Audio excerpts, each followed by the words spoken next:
Lee, please. Mr. President, the Trump EPA has a special Labor Day message to America's workforce, especially our auto workers, our coal miners, our steam fitters, our pipe fitters, and the list goes on. See what a difference a year makes.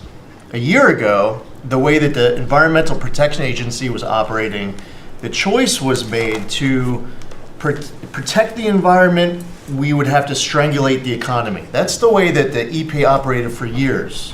There was a binary choice. We had to choose one or the other. The Trump EPA completely rejects that.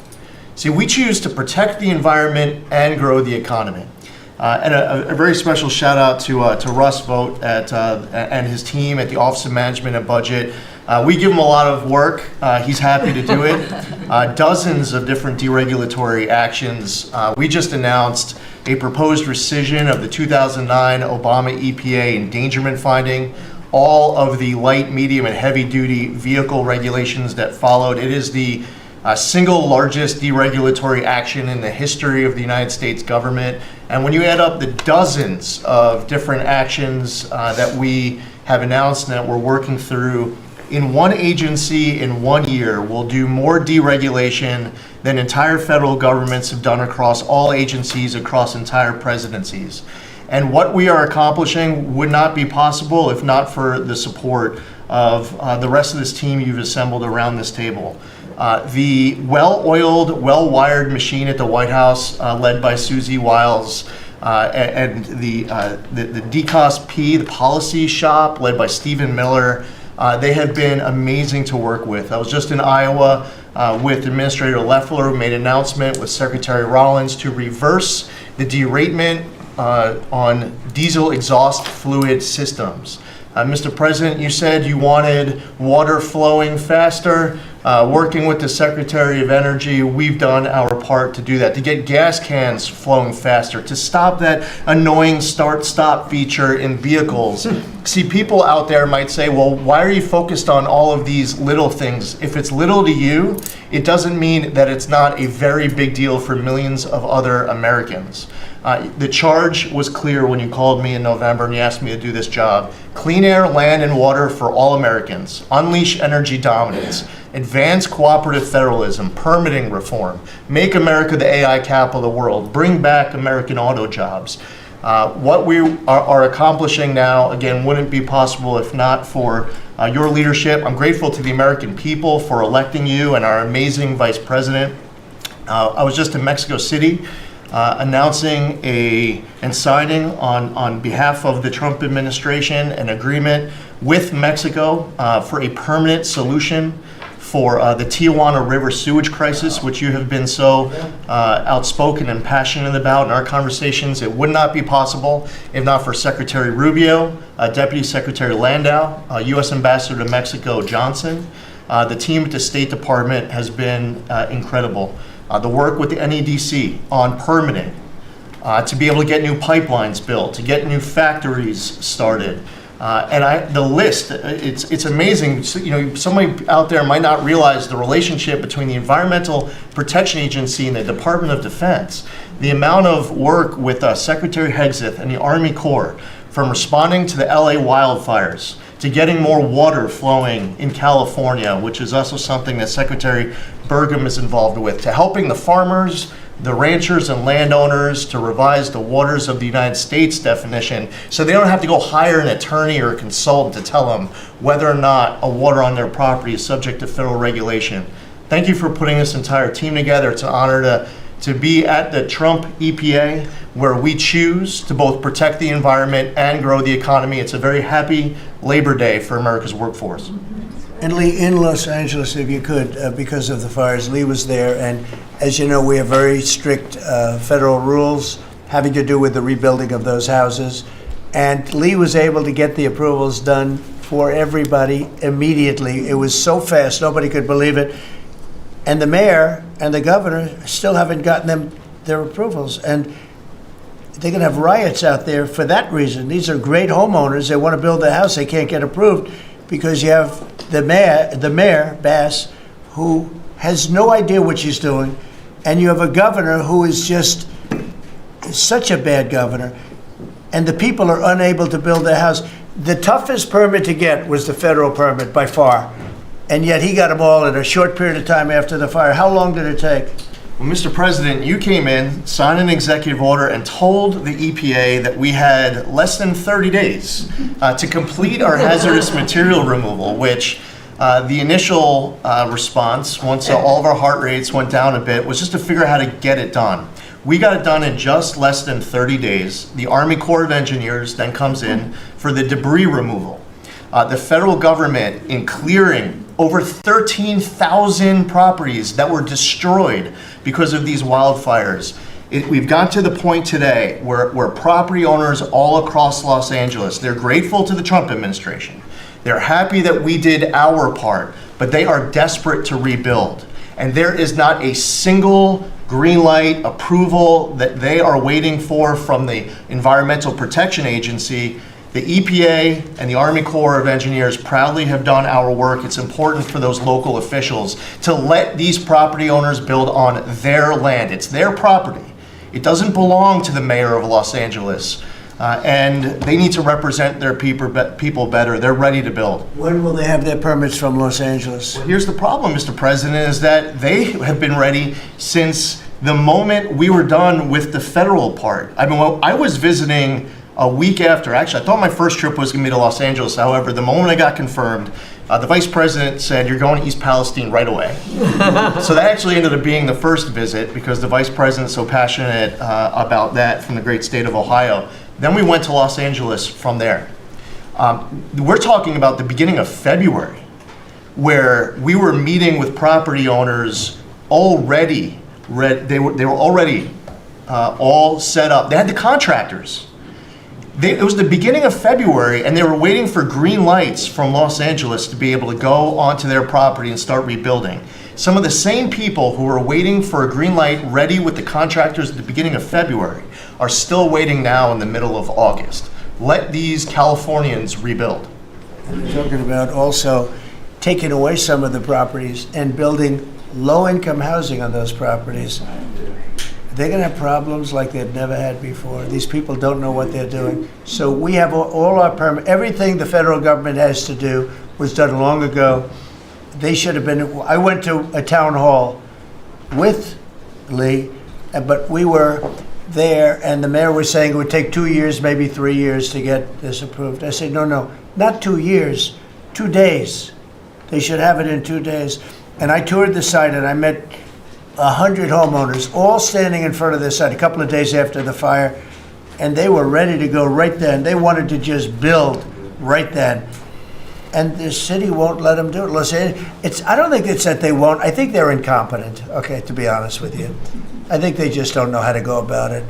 It is so badly run by Newsom and by Mayor Bass. Mayor Bass, she was in Africa during the fire. She knew the fire was starting to rage, and she decided to take a trip to Africa.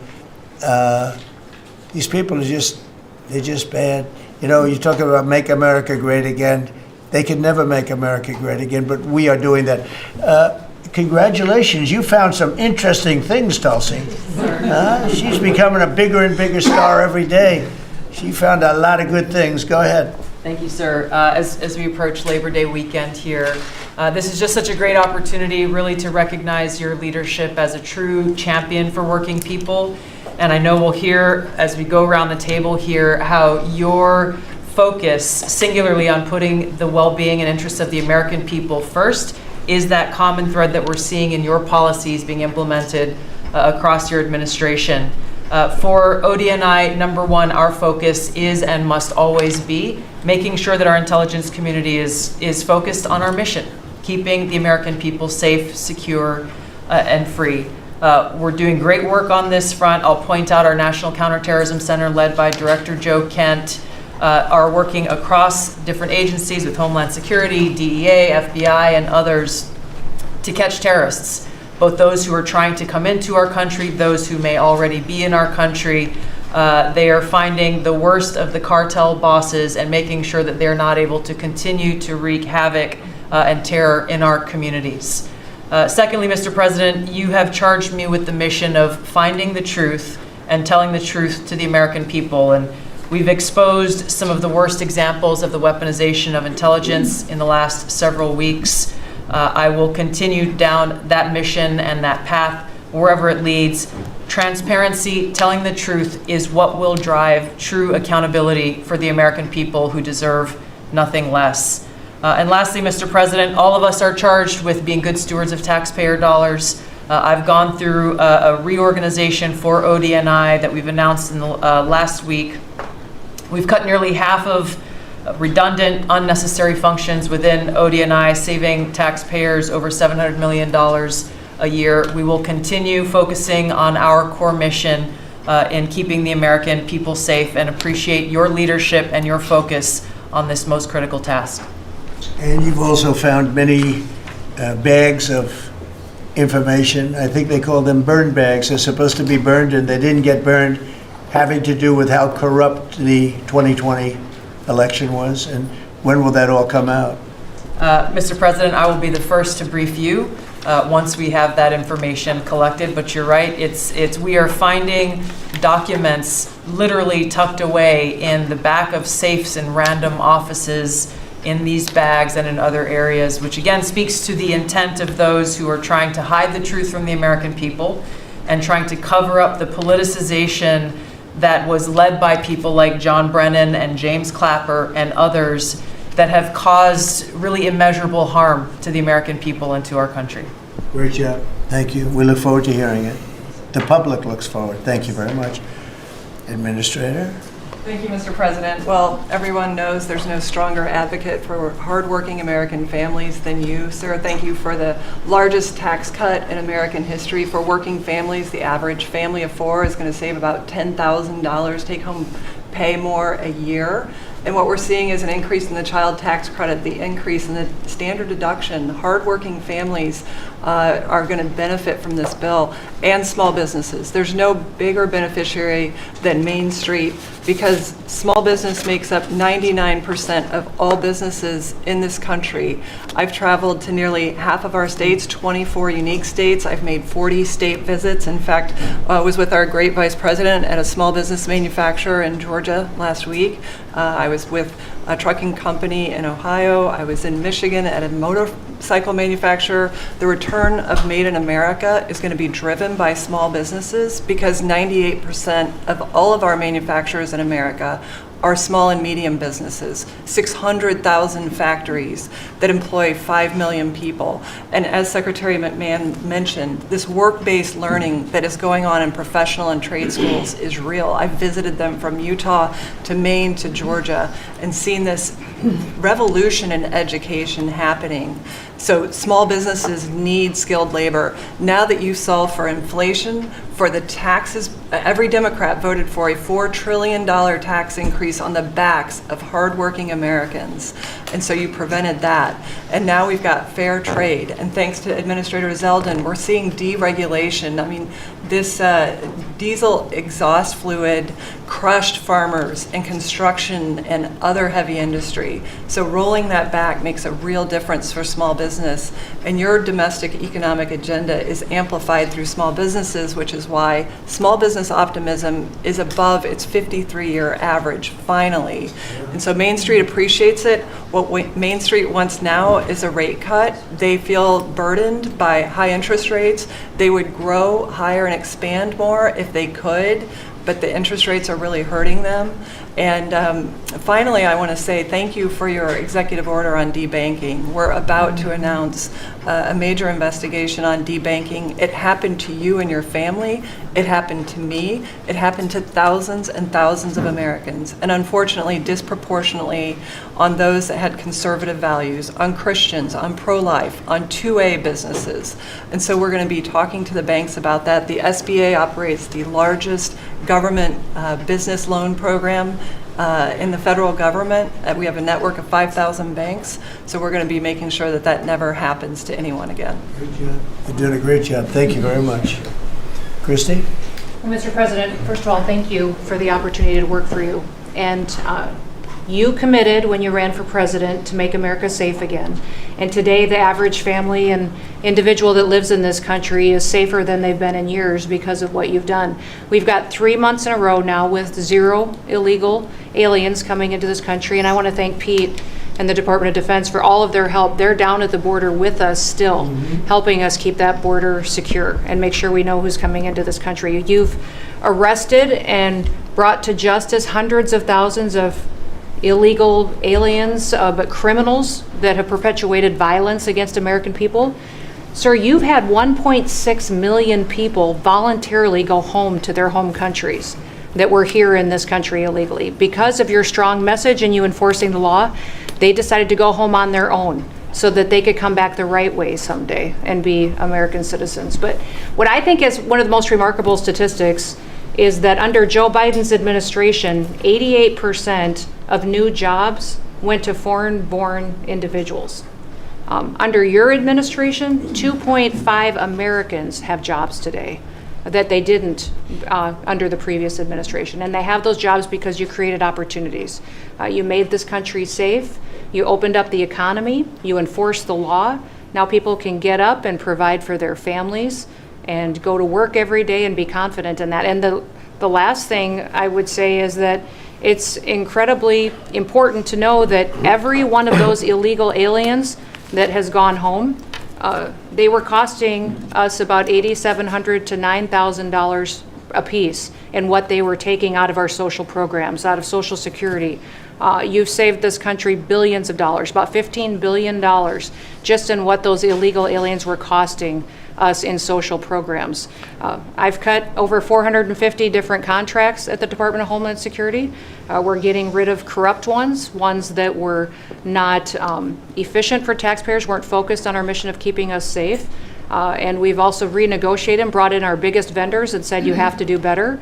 And we've saved the taxpayers over $13 billion doing that as well. So we're continuing to be accountable with taxpayer dollars, but sir, focused on doing the mission of what you've committed, and that's to keep us safe and to make sure we put Americans first. Great job, and great job on the border. We had millions and millions of people coming in. To think 3 months in a row, 0. Incredible. That's some job. Thank Tom and everybody, and Pete, good job. Not surprised. Thank you very much. Chris, please. Mr. Chrissy. Sorry about that, Mr. President. Like Secretary Noem, I'm thrilled to be here to work with you on the simple platform you were elected on, which was to bring back the American dream, to bring jobs and opportunity for families across the country and to lower their costs so they can live their lives and expand the choices they have. You led off today talking about gasoline prices. I'll throw in diesel. If you correct for inflation, they're at multi-decade lows. This is a huge expense. This is a huge constraint on people's lives. We should celebrate that. Natural gas has become our main industrial fuel powering factories around the country. Natural gas prices are quite low in this country, and they're lower than in any country in the world. The reason for that is the United States produces 2 times more natural gas than the second largest natural gas producer in the world, and 4 times more natural gas than the number 3 and number 4 producers in the world. So you've opened up American opportunity and energy together with the work of Secretary Burgum, Administrator Zeldin, Secretary Lutnick, Secretary Rawlins. You know, we've made it easy to produce energy in America again, and those benefits are flowing. I could go on about this stuff forever, but let me talk about one specific area of energy, electricity. That's in the front of people's minds. When the day you were inaugurated, we get hold of all the data, and we can look at the resource plans of utilities across the country. What you inherited when you arrived was a plan over the next 5 years to close 100 gigawatts of reliable electric generation. So that's 100 large power plants.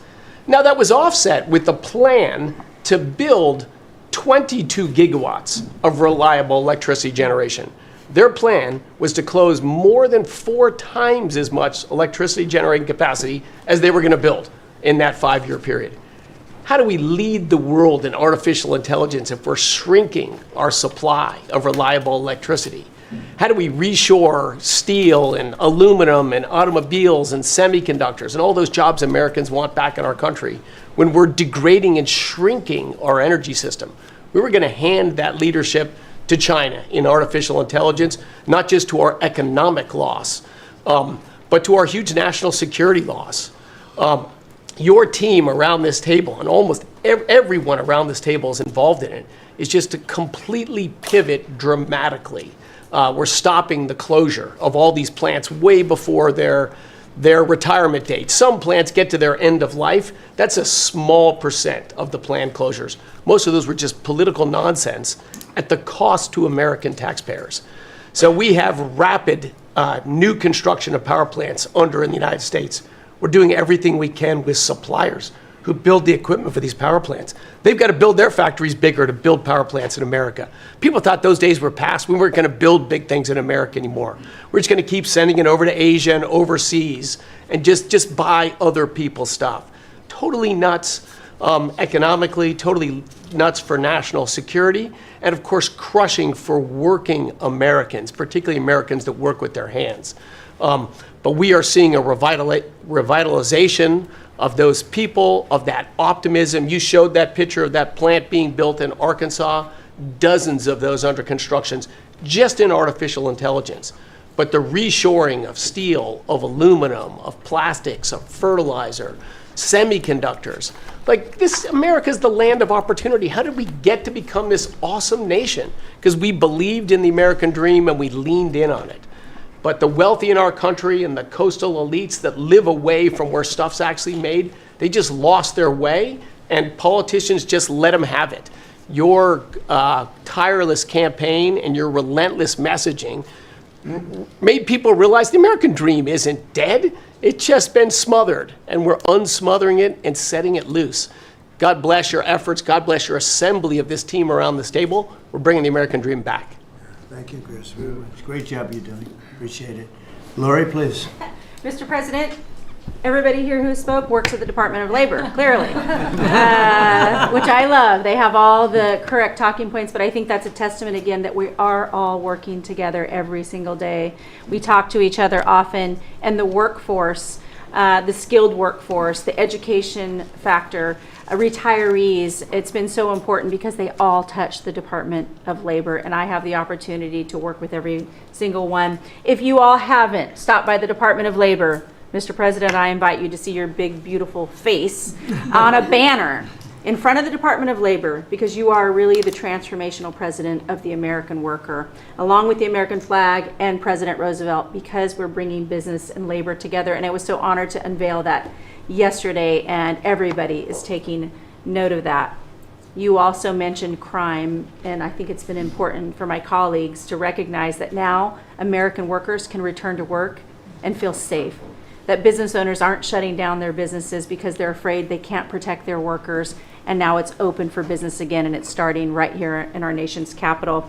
Many things have been mentioned about consumer confidence up, unemployment is holding steady, and more than 2 million net jobs for native-born Americans has been key under your leadership. 84% of the workforce and jobs has been produced by the private sector. I think that was the mission of this administration and the Department of Labor. And I will continue to say for a little bit longer, until I heard you today, the one big beautiful bill, because it equals one big beautiful workforce.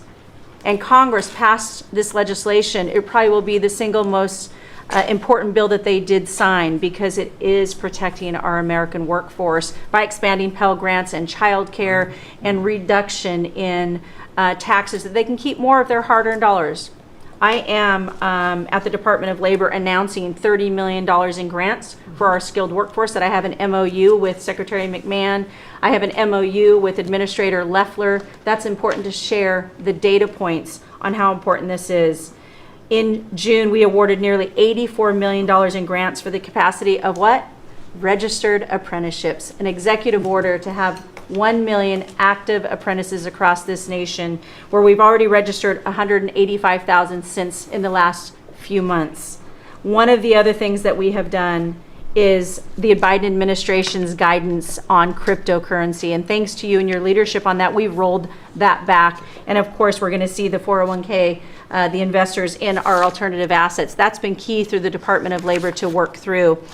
Partnering with our agencies, again, as I mentioned before, is important as we work together. I have visited, I'll be 31 states on my 50-state tour by the end of this month. I'm headed with Secretary Duffy, with the South Korean President Lee today as we move through the shipbuilding. We will do that in Philly, and then I'm off to New England to talk to those states about how important the apprenticeship program is. But while I visited Hexel in Salt Lake City, 100% domestic carbon fiber for the Department of Defense as they produce. They are announcing another $1 billion investment per your executive order on advanced manufacturing. So it is working. Everything that you have been saying since you were elected and since we all can put into play has been working. Ohio, McDonald's is investing 375,000 new jobs. The shrimpers I visited as well, and they need our help in protecting that industry for our American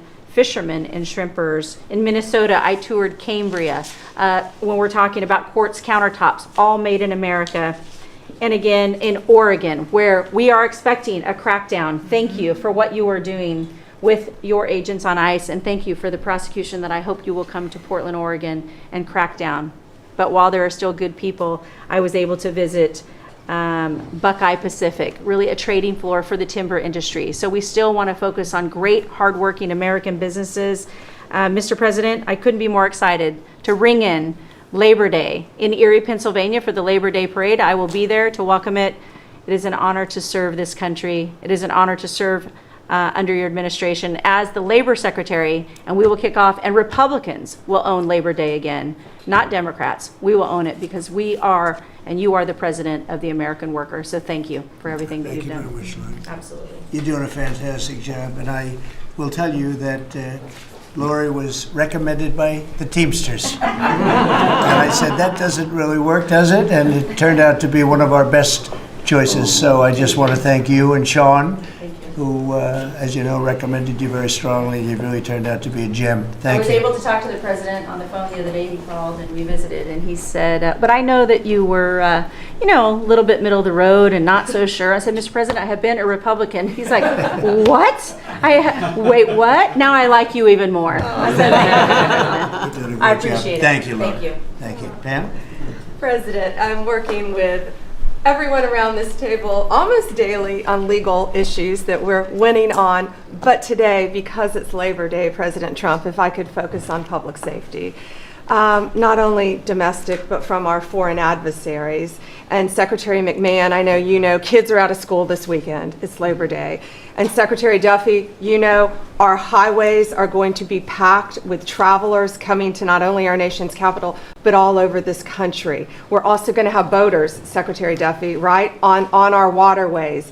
It is illegal to be under the influence and on a boat. So get a designated boater if you're out on our waterways, whether it's the Potomac or the Gulf of America or the Pacific. Wherever you're out this weekend, people need to be safe. And on an international level, Secretary Rubio, thank you for all your help on everything we're doing, and everyone around this room. But yesterday, there was a big, big win. El Mayo pled guilty, and he was the co-founder of Sinaloa cartel with El Chapo. And there's even a Narcos Netflix series about these guys. Well, now we know the ending. He's going to die in an American prison. They are one of the worst, El Chapo and El Mayo, some of the worst narco traffickers in our world.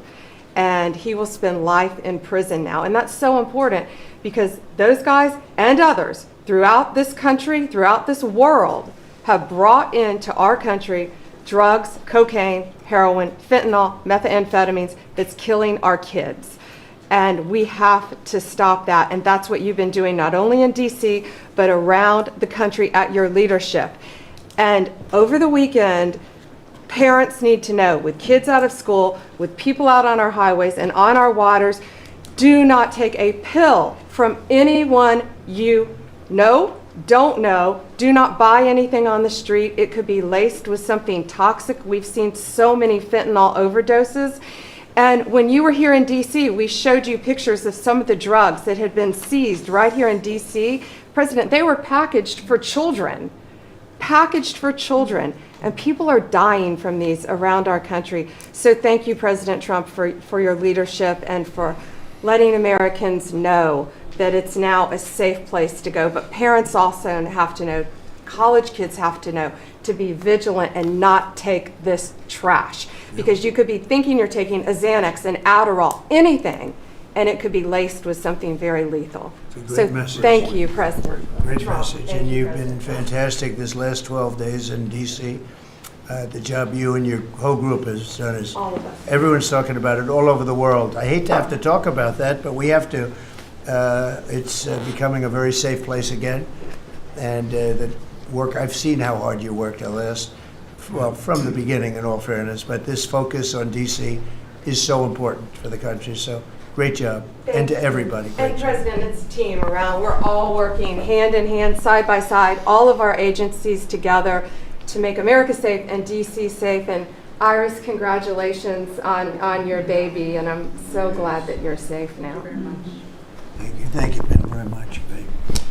Mr. VP, would you like to say something? Yes, sir. I'll be brief, but I want to congratulate you and the entire team on all the things that have been accomplished. You'll hear about a lot of it. You've already heard some of it, but I thought it would be helpful, Mr. President, just to take stock, not just of what we've accomplished, what we will accomplish, but of the mess that we inherited, because I think it makes this first Labor Day a bigger and more special occasion. You heard, I think, Christie talk about this, that all of the net job growth under the Biden administration had gone to the foreign-born. Now that net job growth is going to American citizens who deserve opportunity in their own country. That's a great accomplishment.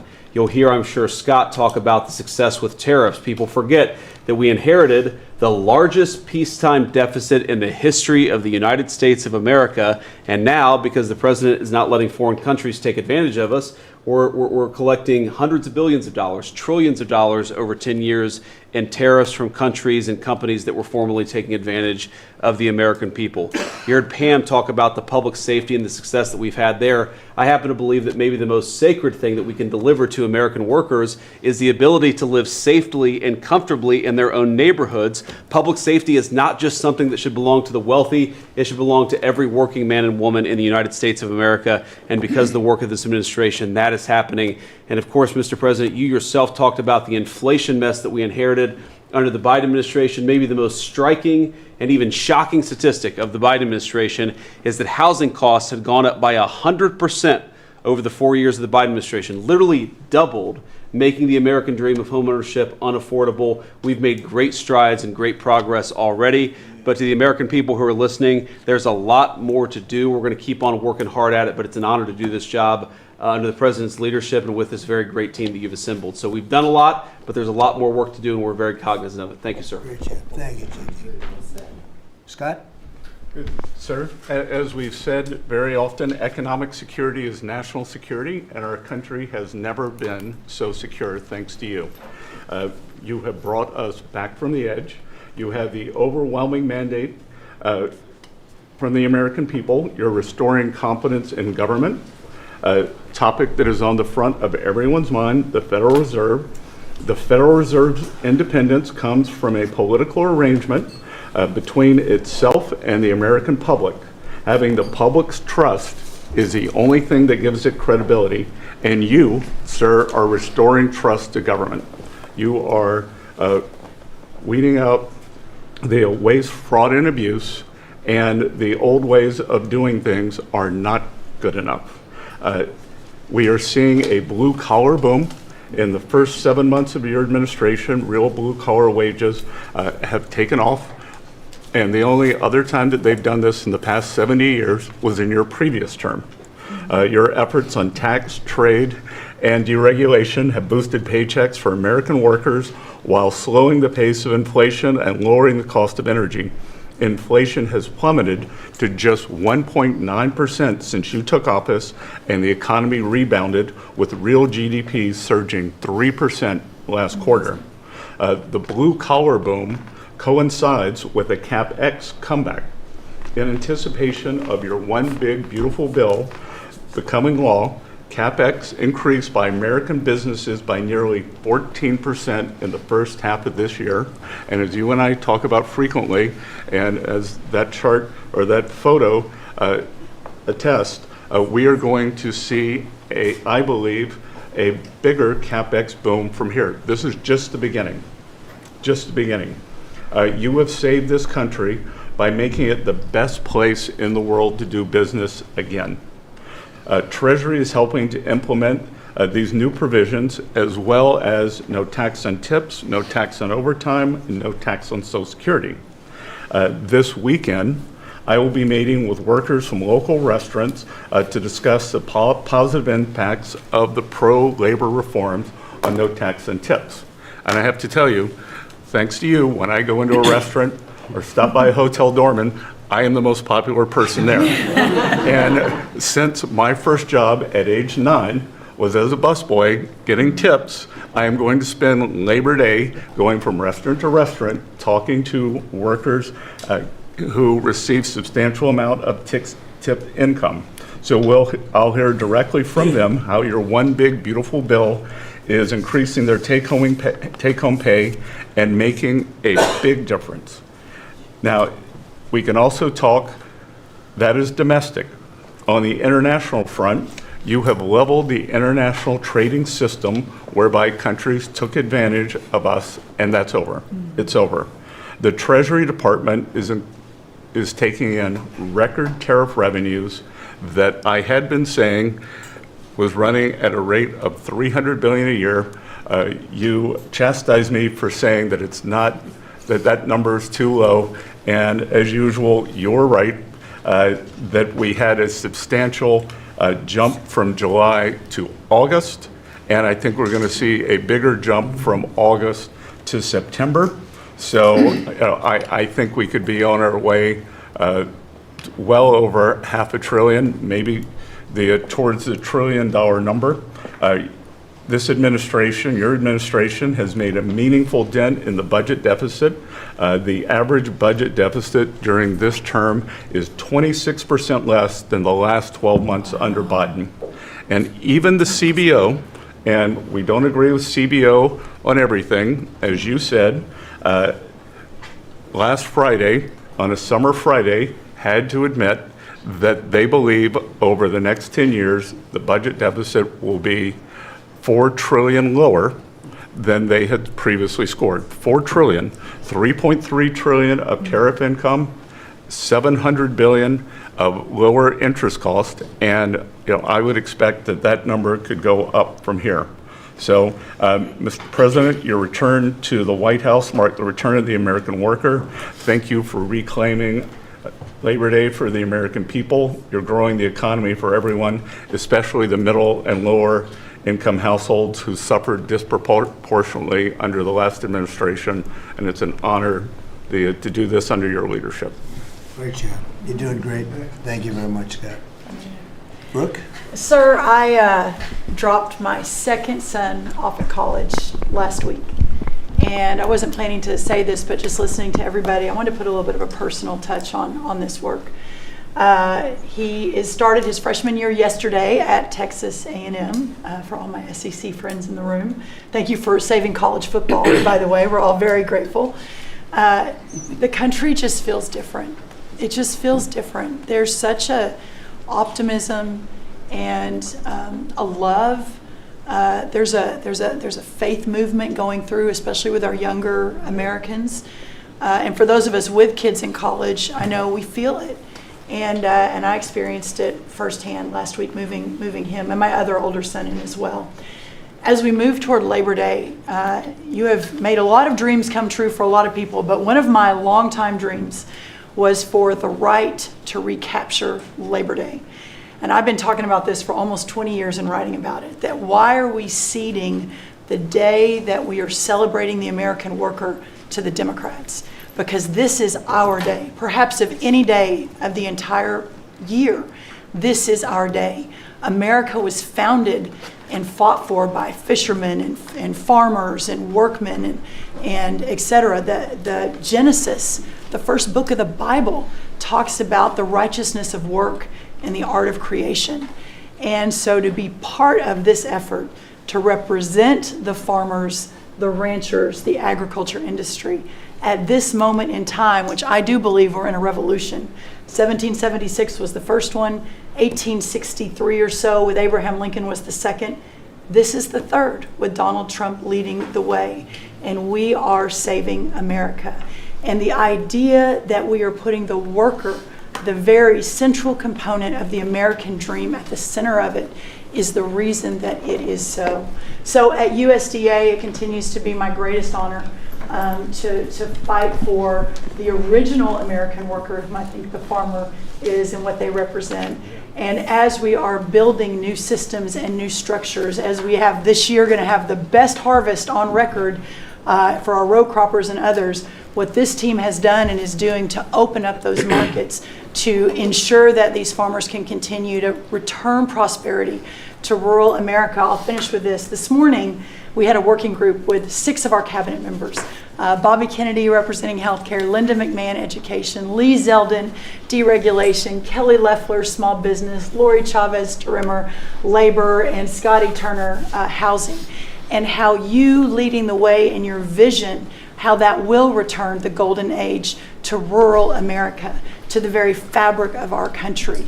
And whether it's better hospitals, better education, more opportunity, less government, better and bigger small businesses, better opportunities for our workers, and better housing, and of course the agriculture piece of that, through the big beautiful bill, what it did, the greatest investment in rural America in history.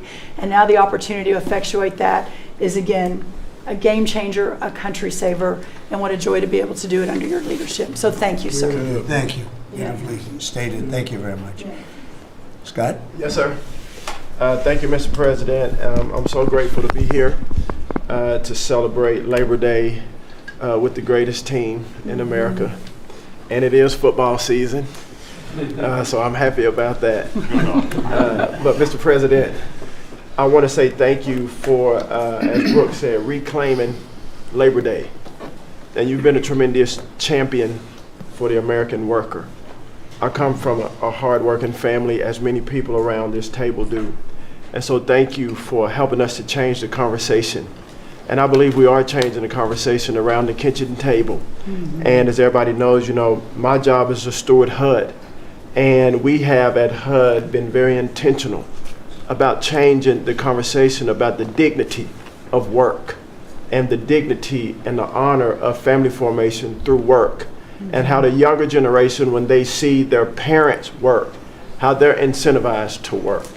And that, you know, America is not a welfare state, but America was built on small business. It was built on entrepreneurship. And so as it pertains to housing, we're being very focused on that, and even some that receive HUD funding to make sure, like our Section 3, when you receive HUD funding, that you are given opportunities for the most vulnerable Americans that you serve to have work, to have opportunities to work, to have work requirements. Work requirements are not a bad word, that's a great word. Time limits is a great word, to incentivize people, able-bodied, able-minded people to work. And I believe that we are, under your leadership, sir, changing that conversation in America to where working is an honorable thing. And Secretary Wright talked about revitalization. Revitalization means to bring new life. And I believe we're bringing new life to America, Mr. President, through work and through all the jobs that people are doing around this table.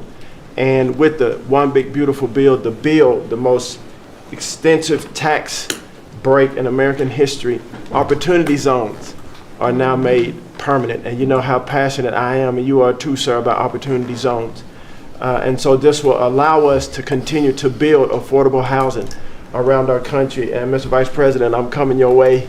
I'm coming to Columbus later this week and to see how we can continue to build affordable housing in our country with opportunity zones. And you know, 1 million people, Mr. President, were lifted out of poverty because of opportunity zones. $90 billion of private money was invested in opportunity zones, urban, tribal, and rural. And now that they've been made permanent, we're looking for millions more to be lifted out of poverty, $100 billion to be invested, hundreds of thousands of jobs to be created, hundreds of thousands of units of housing to come online.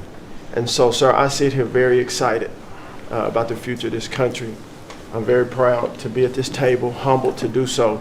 And HUD, we're on a good path. So thank you for all your support and helping us, sir. Thank you very Okay, much. God bless you. And I want to give credit to Tim Scott, great senator from a place called South Carolina that we love, right? And Tim really came up with opportunity zones, and we did a good job of working with him, and together we created something that nobody speaks of very much, but it's probably the most successful thing that's ever been done of its kind. It's been amazing. So Tim Scott deserves a lot of credit for that. Okay? Thank you. Thank you. So Russell, go ahead. Thank you, Mr. President. And I get the opportunity to go hand by hand with all of these people as they move their deregs through the Office of Management and Budget.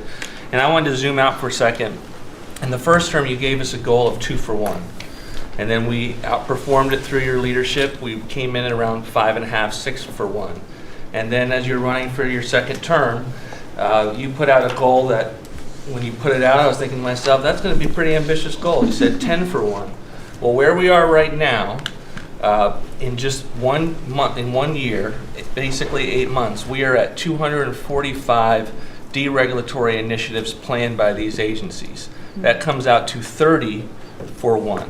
So we are making incredible strides, and you know, as you're focused on the details of each one, I mean, these aren't small things. Endangerment finding is one of the most deregulatory things we've in the history of this country.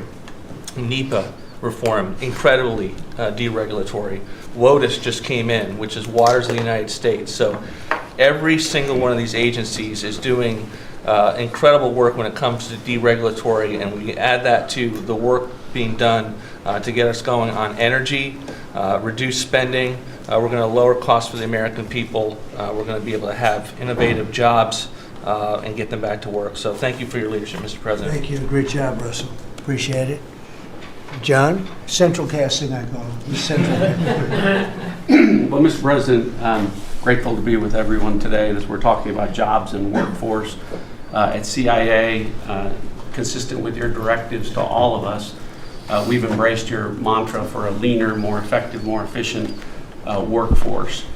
But at CIA, Mr. President, we had an additional challenge because, as you know, at times, our workforce had been misdirected. Its focus put on political narratives, some that even worked against you and always worked against the American people. I heard about that. But under your leadership and your direction, we have been focused back on the core mission of what CIA is supposed to be doing, which is to provide you and this entire incredible team around the table with a decisive strategic advantage in accomplishing your goals. And your success in that regard, the examples are clear and many.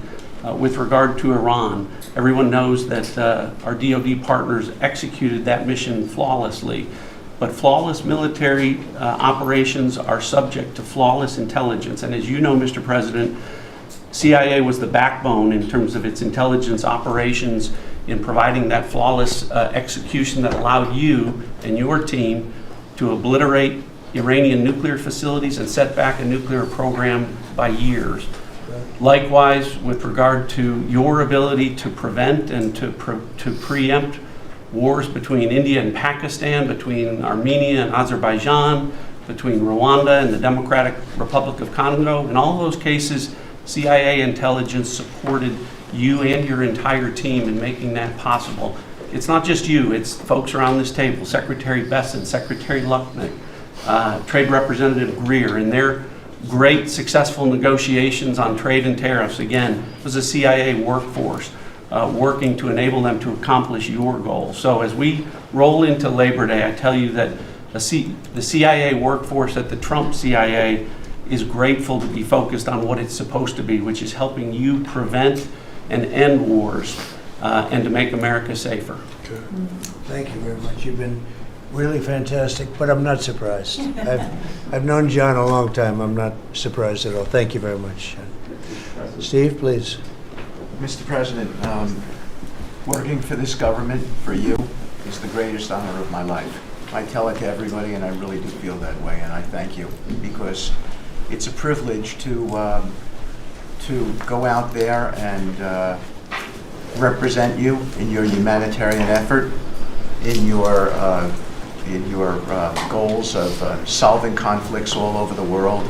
I think there were actually more than 7 conflicts that you've put to bed in the last 8 months. And I hear these, I travel all over the world. In Hostage Square, they talk about you reverentially. It's really quite amazing. I sometimes wish that I had a cam recorder with me and I could put you right there as I listen to it.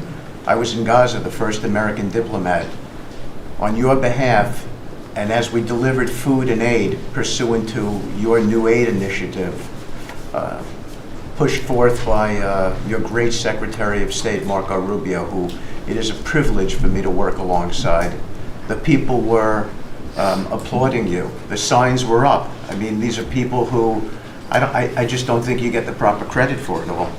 We are negotiating multiple entries into the Abraham Peace Accords because of your vision. Azerbaijan, all these different conflicts that we're out there on your behalf on, these are people who have never really seen the world change in this way. Peace through strength really, really works. Russia, Ukraine, Iran, Israel, Hamas, we're having meetings all this week on all 3 of those conflicts, and we hope to settle them before the end of this year. Your team is nothing short of incredible. And there's only one thing I wish for, that noble committee finally gets its act together and realizes that you are the single finest candidate since the this Nobel Award was ever talked about to receive that reward. Beyond your success is game-changing out in the world today. And I hope everybody one day wakes up and realizes that. Amen. Well said.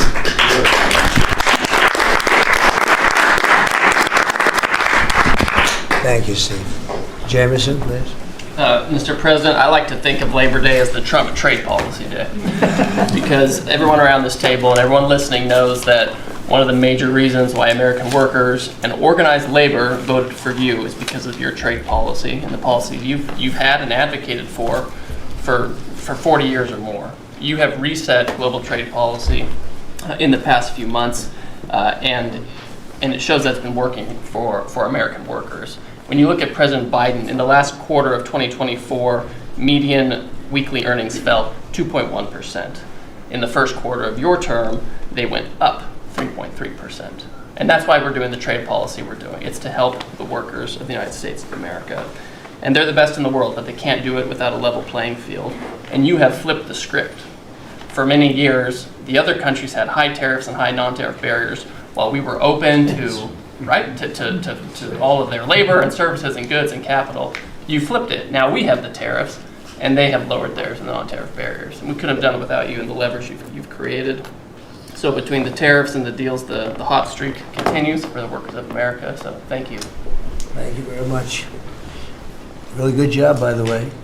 He's a good negotiator. Good negotiator. Thank you. Please. Yeah. Well, Mr. President, I feel like, as everybody here has talked about how great working with this team is and all, but I do feel a special need that you've given me the privilege of working with the best of America. I get to take care of the veterans. I get to take care of the veterans who Labor Day really finds its roots in, if you think about it. We wouldn't have Labor Day if it wasn't for men and women who would leave their jobs and go fight this nation's battles to keep us free and independent so that they would have jobs to come home to. And over the past few years, they've been coming home to many times a government that was keeping them back, holding them back, taxing them, regulating them. And now we have veterans who represent the bill, the big, beautiful bill, they're the beneficiaries of. And I get to see them all the time because they're receiving the benefit because they see the jobs, they see the care that they're being given. And these veterans can look at their country with pride, knowing that we're taking care of them, just like you told me to do. When your only statement you said to me, I asked you what to do, you said, go take care of my veterans. Well, that's what we're doing. One of the other things we're doing right now is, for many of you, I love to hear how you're deregulating everything, and I've worked from Congress and worked with many of you before. I get to do the same thing with the largest bureaucratic organization in the government. We're deregulating from the inside. And it's amazing to me because we have such a powerful workforce at the VA who really want to do good, but yet they kept tripping themselves up. They kept making their own, we'd take one step forward and put a regulation in that put them 3 steps back, and it always hurt our veterans at the end. We're taking that away. We're making community care again, Mr. President. We talked about this yesterday. We're making community care a part of our direct care system. So if a veteran wants to get into the community, they have our direct care and they also have the ability to go into the community. Something that the previous administration decided they wanted to keep everybody inside because they thought it was a fiefdom they were building. I'm telling you, we're not building a fiefdom at the VA. We're trying to take care of a service organization that takes care of veterans. So how do we do that? We made best medical interest where a doctor can send a veteran to the community a lot quicker without having to worry about miles and time logged and wait times. Just get them the help they need. We've actually expanded out, and it's made a difference in this regulation, and also unleashed a workforce that is now free of the collective bargaining agreements and other things that have kept them from being able to do the job of national security that they've been intended to. I'm actually giving them the benefit of the doubt to actually go be the workers that they're called to be, and that's what Labor Day is about. The VA is going to have the best workers. But just to let you know how that's working out, wait times at our hospital are going down because we're getting them into our hospitals or into community care. And then one for you, Mr. President, you heard about this a lot, and that was backlogs. At the backlog when I first came in, and I've said this before, in February we had over 260,000 backlog. That means over 125 days of not getting an answer. In just a little over 4.5 months, we've dropped that over 100,000. We're under 150 and heading down to historic lows. We'll be within the next month lower than any time under the previous administration at all. That means our veterans are getting the help they need. So when you look at it this way, we've opened new facilities. We've put new facilities in places where workers can get to. We've expanded out hours, over 1 million extra hours, so veterans, younger veterans in particular, can get off of work and bring themselves and get their appointments in after hours or on Saturdays. That's what it means to be in the Trump administration. That's what it means to take care of veterans. That's what it means for Labor Day. Because you can't forget the ones who fought for us to be on this table today. And it's all because of what you've done and the progress that we've made. Well, you've done a tremendous job, and I hear it all the time. We have a 93% approval rating at the VA now. And you know what it was before? It was like horrible. So thank you very much. Mr. President, there's been some conversation about the Pete and Bobby challenge. I would just note that I don't think Pete or Bobby could hold these sticks for 2.5 hours. Exactly. If they want that to be the challenge, so be it. But I think 50 pull-ups and 100 push-ups might be easy compared to it really is. We didn't have this problem with Biden. It was in and out very quickly. So kudos on Labor Day to the audio team that's holding the sticks. But Mr. President, it's pretty great to celebrate Labor Day with a builder who loves labor, who loves the men and women who have built this country, the people that sweat, that have great skills, they have grit, they do the dirty jobs of America that have made this country great, and you know them very well because you have worked with them. The great Trump projects have come from the very men and women we're going into this weekend to celebrate. We all want to claim Labor Day in our departments, but I'm going to claim this at DOT because roads, bridges, pipelines, shipbuilding, rail, passenger, and freight all fall under the great men and women who wear boots and make this country wonderful. And at DOT, we don't want to have the Congress spend money. We want to take the money that Congress gives us and actually deploy it and put these men and women to work building the great projects of this country. You said the big, beautiful projects that connect this country. And that's why we have got rid of the DEI. We've got rid of the green. We've done what we can to streamline the regulation to move these projects faster. Time is money. And time has been money. Even Democrats agree now that it takes too long to go through the regulatory process. So we're going to move these projects faster, putting the great American worker back to work. I want to make a quick comment. We've all probably talked about this horrific accident in Florida. And I appreciate the help of Christy and Marco on this very issue. But in May, we said, listen, it's a safety issue if you can't proficiently speak the English language. And we gave states a little over a month to comply. And Washington, California, and New Mexico have refused to comply. And by the way, this individual in Florida received a CDL from Washington, from California, and received a speeding ticket after our rule went into place, and they didn't stop him. And had they taken him out of service, he wouldn't have been in Florida, and we would have 3 beautiful people alive today. And I make that point because it's the work that maybe no one sees that then shines a light when horrific things happen, but also that your cabinet works together and teams up to make a difference for the American people. Real quickly, so we have a safety mission at DOT. I don't know that you'd think of the transit unions in the greatest cities of the country, New York maybe being one of them, that support us. But they do, because the violence in the subways and on our buses across the country, the transit workers are the ones who take the most abuse. And they're grateful for the mission of everybody around this table fighting to make their communities safer. So I appreciate everyone's help on that. But they, again, the transit unions love the effort that all of us have put in together. One quick, FAA. We are about to put out a request for proposals for a big, beautiful bill. We got build. We got $12.5 billion in the big, beautiful bill. We need more, but this is a great start. I expect the middle to the later part of July, we'll be through the process to bring the proposed integrators to you for selection, so we're looking forward to that. We will have the most, I'm learning from you, this is going to be the greatest contract ever crafted in the federal government for this build for air traffic control. Really, it's innovative, and we have unique tools at FAA. It's going to be a great contract. Bobby left me out of the windmill conversation, Bobby, so there was a study done in the last administration that said if you build windmills 1.2 miles, within 1.2 miles from a roadway, it can mess up the automation and technology on a car. Same thing 1.2 miles from rail. The last administration buried that report, Mr. President.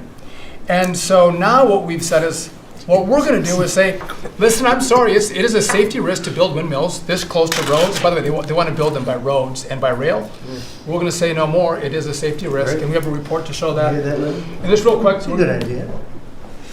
It's a good team effort. I wasn't invited to the party, but I'm still going to the party. Maybe next time, Bobby. One last thing, we have this Mars to Moon mission at NASA. No, Moon to Mars mission. Sorry about that. But sometimes people think that space doesn't matter to them.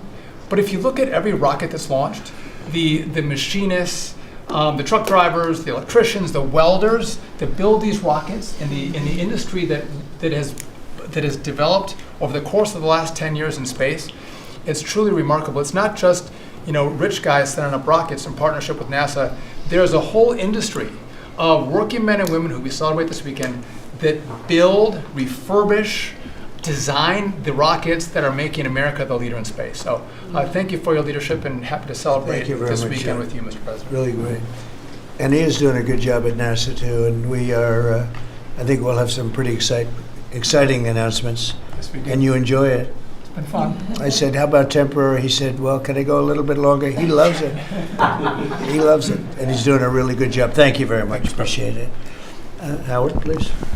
So, making America great again is one of the key statements, and people don't always understand what you mean. So we always talk about 1870 to 1913, but in the mid-1980s, America owned more of the rest of the world than they owned of us. We owned $140 billion of the rest of the world net of what they owned of us. And when you came into office this time, the rest of the world owned $24 trillion more of our assets than we owned of theirs. And so when people argue with you about, the trade deficit is nothing, the trade deficit sends 1.2 trillion of our dollars to them. And what do they do with it? They buy the great America. Because when we learned in college, what we learned was that if you keep printing these dollars, they're supposed to devalue. But the problem is we're too smart. We invented the light bulb, the transistor, the GPU, so they keep buying us. And the only president ever to understand it, and you understood it in the 80s and the 90s, and I used to see you on TV and you'd say, God, what are these people doing? And finally we've changed it. So let's go over what we changed. So Japan and Korea, they're never going to open their markets to us. So we've negotiated $900 billion that they're giving you to invest in national and economic security in America. The European Union, the second largest economy, $20 trillion. And all the experts said you'd never get a deal done with them. And watching you in Scotland was my favorite thing, right? 15%. They'll pay us 15%, and we will pay 0. So we can export to their $20 trillion economy, and they can pay to come to the great American consumer, right? So, a couple of other things. 4 days before you took office, the Commerce Department, which had the CHIPS money, they set up this thing called NatCast, which was a make-believe not-for-profit. And they signed contracts to wire them $7.4 billion. This was just nonsense. So we stopped the payment. We've got the money. It's an illegal thing to try to set up a department that's not the Department of Commerce, that kind of acts like the Department of Commerce. And what was it filled with? All these people who worked for the Biden administration. I mean, it's exact corruption that you talk about. $7.4 billion now clawed back. Last week was the most fun. In 1 week, Intel came in, right? The Biden administration had given $11 billion to Intel, given it to them, done. Corporate just gift. And you turn that into really, it was like less than 5 minutes of conversation, and Intel agreed to give us 10% of their company, which of course was worth $11 billion. So it's not socialism. This is capitalism. If you give someone $11 billion, who's just building in America, they're not doing something special, they're building in America. And their CEO told the president he didn't need the grant. And you said, well, then why don't we get something for it? So it's amazing. You're going to watch semiconductors come home, right? We don't produce semiconductors. We've got $165 billion for TSMC, but you're going to watch the whole ecosystem come home, because Donald Trump is the only president who understands the magnet to make them come home is one word, which used to be your favorite word. Now it's dropped to number 4, which is tariffs, right? Tariffs are going to bring semiconductors home. They are going to empower Bobby to execute MFN. Tariffs are going to be one of those tools that he's going to use to do that. We're going to do it for furniture. We're getting autos. We have steel, aluminum. I mean, it has been a blast, a blast. So 2 more things. The Department of Commerce is going to start issuing its statistics on the blockchain, because you are the crypto president, and we are going to put out GDP on the blockchain so people can use the blockchain for data distribution, and then we're going to make that available to the entire government so all of you can do it. We're just ironing out all the details so we can do it. Patents. We have given tens, if not hundreds of billions of dollars to universities for them to do research, and they invent things. And you know who owns those patents? The universities. So we are going to make a deal with them all, which is, if we give them the money, don't you think it's fair that the United States of America and the taxpayers who funded it get a piece of that, right? So we wrote a letter to Harvard, so Linda and I working together. I mean, it's so much fun to work with everybody here. I mean, we just have a blast, because Linda's hitting Harvard, and she says, what can we do? And now we send them a patent letter and we'll hit them again. So we're having fun together. This is the greatest cabinet working for the greatest president, and I just want to say thank you. I'm having the time of my life working for you, Mr. President. Thank you. That was very well stated, wasn't it? Some things people don't think of too much. Thank you very much. Great job. Pete? Sir, well, amen to what Howard said. And I would just say, heading into Labor Day from the American military, sir, we happen to be the largest employer in America. We like to think we have a different form of employees. Who need to be the toughest and the strongest and the most well-trained and the most lethal. And under the previous administration, and for decades, frankly, it was social justice, it was political correctness, it was divisive ideologies seeping into the ranks and changing how well we do our job. No more.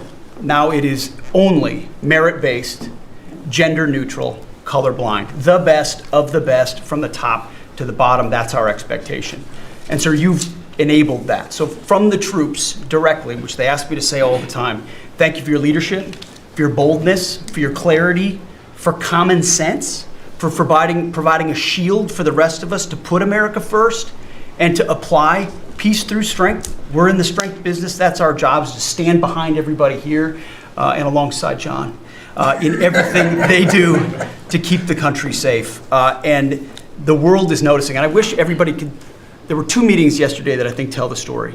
One was, because today happens to be the 4-year anniversary of what happened at Abbey Gate in Afghanistan.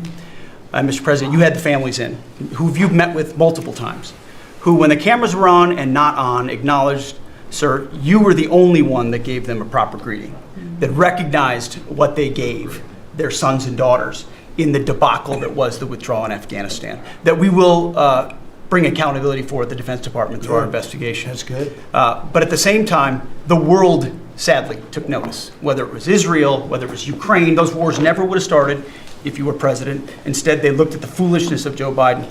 Under your military, your Pentagon, we are restoring deterrence.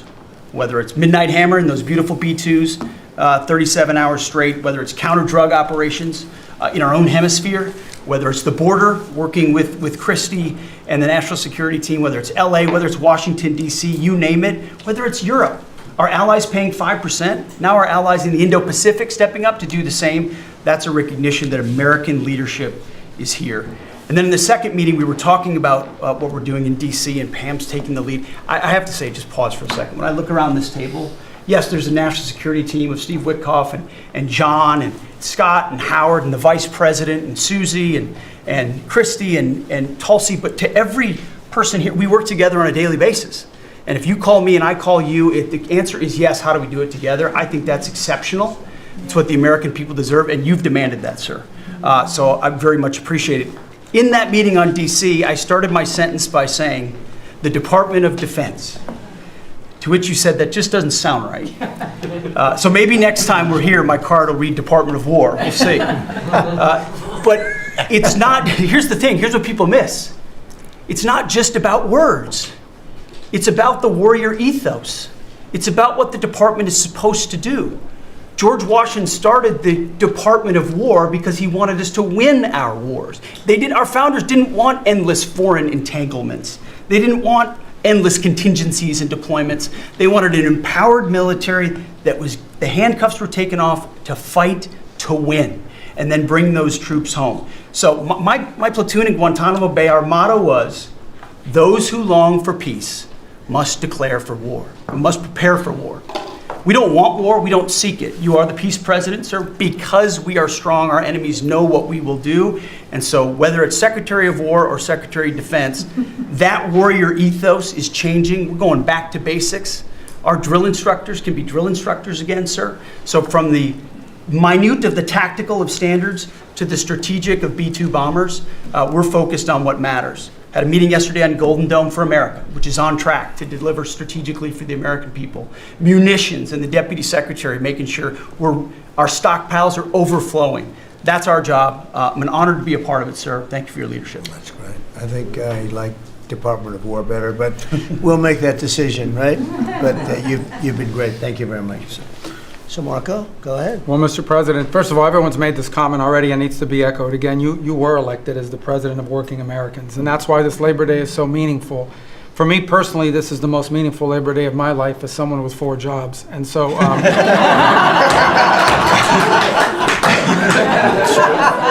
true. And but on the point of, you made it very clear from the outset. Even in foreign policy, everything we did has to be pro-American. It has to make America stronger or safer or more prosperous. And there's just a few things I want to touch through because it involves your team under your leadership making it happen. The first is, for the first time in the modern era, we are truly on offense against organized cartels that are pumping poison, killer poison, into our cities. And that's a team effort. It's Christie's team, it's Pete's team, it's Pam's team, and obviously it's under your leadership. And by the way, we're getting incredible economic international cooperation. Countries just in the last week, Ecuador, Paraguay, Guyana, Trinidad, today Argentina, all joining us or trying to be helpful in advancing this.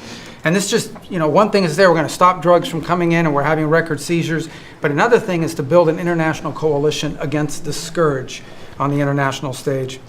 The second is mass migration, illegal mass migration, which is dangerous for the country but harmful for American workers. What's happening on the border is essential, but it's not just what's happening on the border. And again, Christy and her team have been essential in this. We have countries all over the world that are actually helping us, whether it's through safe third country agreements, whether through it's stopping the migration flow from coming here in the first place. Incredible international cooperation. You've redefined our border. It's no longer just our physical border. We are doing things ahead of time to prevent this from happening and getting cooperations from countries that we've never seen before. And last, I would say, and Steve touched upon this, who, by the way, is doing a phenomenal job. Steve is both a great negotiator and he's also a nice guy, which are two tough things to pull off together. But it's incredible. But we both work for the peacemaker in chief. Think about it, how fortunate we are as Americans to have a president who's made peace a priority. And just since the last time we've met, there was a war going on in Cambodia and Thailand. Between Cambodia and Thailand. The president just picks up the phone and tells them to stop fighting, and within 72 hours, the fighting had stopped.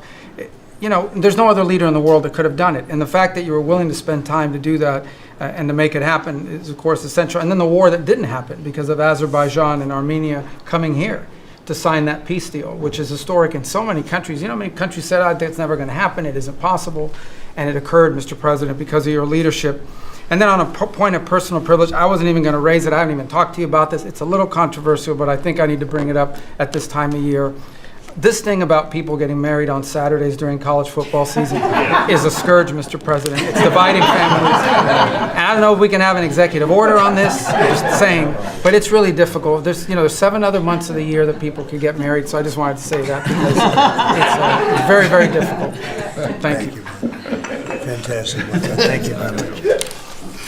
Doug, please. Well, Mr. President, you've heard from around the table how people are grateful to have an opportunity to be part of this team, have an opportunity to work for you, and have an opportunity to serve the American people. And I would say as we head into this Labor Day, the thing that really differentiates you and your leadership and everybody around this table is one word, and that's respect. Because this is a group of people that respect our farmers and ranchers. We respect the people that are in law enforcement. That's a huge change. Respecting the people that are in uniform, respecting our veterans, respecting our the shrimp fishermen. I mean, whoever it is in this country, people that are building our roads. This whole group embodies that sense of respect. And when we start with that, then who benefits? We come up with policies that help those people. And what have you done? You've led an opportunity for us to have the lower taxes, way lower deregulation, record amounts of investment that's coming into this country. We're going to be seeing lower interest rates. All of those things coming together is a gift to the working people. The policies are lifting everybody up. There's 140 million Americans that get up and go every day and drive to work. They commute. And one of the most obscene things of the prior administration was their energy policies was creating a hidden tax on those people. The poorer you were, usually the further you had to drive because you couldn't afford the housing if you were working at a hotel, if you're working in a service industry. We were taxing them. A hidden tax on them was the high cost of energy. You're perhaps one of the only leaders in the world that understood the connection between peace abroad and prosperity at home was directly connected to energy policy. You came in and said, we're going to sell energy to our friends and allies. We're going to bring prosperity at home through policies here by having lower energy prices. And we're going to stop funding wars abroad with energy policies that help their adversaries and hurt us.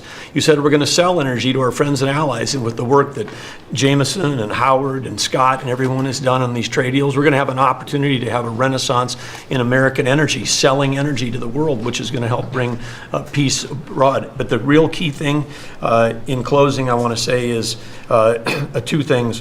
One has to do with the U.S. Park Police. That's the group here in Washington, D.C. They're the oldest uniform law enforcement group in the nation.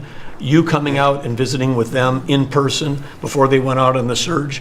Not only are carjackings down, muggings down, homicides down, everything down, morale is through the roof. Just like Pete saw, we've got record people signing up to want to be part of our military. You have breathed life back into the profession of law enforcement. Your respect for law enforcement is so incredible. It's making a difference. And then us giving them the tools. On a lighter note for everybody here, one of the rules that under President Trump we were able to change for the U.S. Park Police was they could do a pursuit. I was shocked to find out when we were talking to them, like, oh, you pull somebody over and they just drive away and you can't pursue them? I mean, and they said, no, we can't. They said, all rules. We got that rule changed in 24 hours because of President Trump's leadership. The next night, they had so much fun. They pulled people over. They started to take off. They chased them. They stopped them. And then the bad guys, some of these were in cars that had stolen plates. So they take the plate off. They steal them off somebody else's car. They know the plate doesn't match. They know they're doing this thing. The bad guys in the car said, What, you're not supposed to chase us. Like, you're breaking the rules. The bad guys are telling us to break. No, we're back in action. So it's like, and so the morale is high. They all wanted to say thank you to you. Yesterday, you announced increasing the number of U.S. Park Police that we're going to hire. This is the group that protects not only our sacred monuments of democracy here, but also the Statue of Liberty and the Golden Gate. This is a great group. But on behalf of all law enforcement, we say thank you. And as Chris Wright was talking about electricity, I want to close with that.